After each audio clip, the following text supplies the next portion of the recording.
সবাইকে আমি সালাম জানাচ্ছি লাক্স আকবর আলীর পক্ষ থেকে। আমি যে টপিক নিয়ে কথা বলবো সেটি হচ্ছে যে আমাদের পরিবারকে আমরা কি করে সুন্দর রাখবো বা আমরা কি করে সুন্দর চালাবো।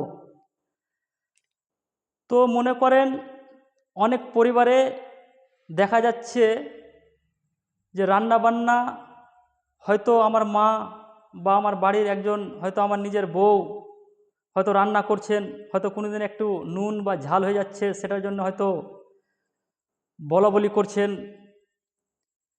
তো যখন একজন মনে করেন যে আমার বউ আমাকে খেতে দিয়েছে, তো একটু মনে করেন লবণ বেশি হয়ে গেছে বা একটু ঝাল বেশি হয়ে গেছে, সেটার জন্য আমরা বউকে বলাবলি করি। তো আমার পার্শ্বে মনে করেন একটা 4 বছর 5 বছরের ছেলে আছে, উনি আমার সাথে খেতে বসেছেন, আর আমি আমার বউকে আমি গালিগালাজ করছি। তো সে গালিগালাজটি আমার ছেলেটিও শিখবে। তো সেটার জন্যে আমাদেরকে বাঁচতে হবে এবং আমাদের ছেলে মেয়ের ভবিষ্যৎকে সুন্দরভাবে তৈরি করতে হবে। তো আমরা যেরকমভাবে চলবো সেভাবে আমাদের ছেলে মেয়েও চলবে। তো এখানে আমাদেরকে একটু সতর্ক হতে হবে কিভাবে।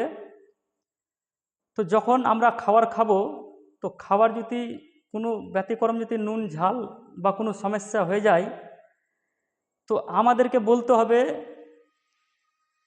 বা হয়তো আমার বউকে একটা জিনিস বলতে হবে কি, যে দেখো আজকের খাবারটা একটু এরকম ঝাল বা লবণ হয়ে গেছে, তো সেটার জন্য তোমার কাছে আমি ক্ষমা চাইছি।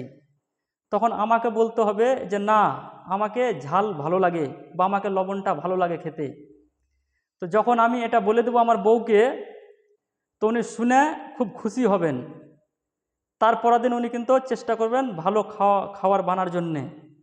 তো এখন আমার পাশে আমার ছেলেটি আছে, তো যখন আমি বলবো যে না, আমাকে ঝাল খাওয়ার খুব ভালো লাগে বা লবণ খাওয়ার খুব ভালো লাগে, তখন তো আমার ছেলেটি ভাববে যে আমার মা বলল যে খাবারটি একটু ঝাল হয়ে গেছে, সেটার জন্য তোমার কাছে আমি ক্ষমা চাইছি, আর আমার বাবা বলল না আমাকে ঝাল খেতে ভালো লাগে।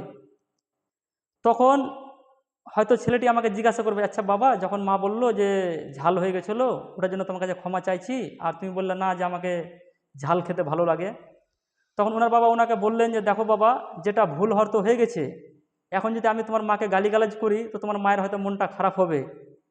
তার থেকে তোমার মা তো আগে আমার কাছে ক্ষমা চেয়েছে, আর আমিও ওনাকে বললাম না আমাকে ঝালটি খেতে ভালো লাগে। এতে কি হলো জিনিসটা, যার বাড়াবাড়ি হলো না।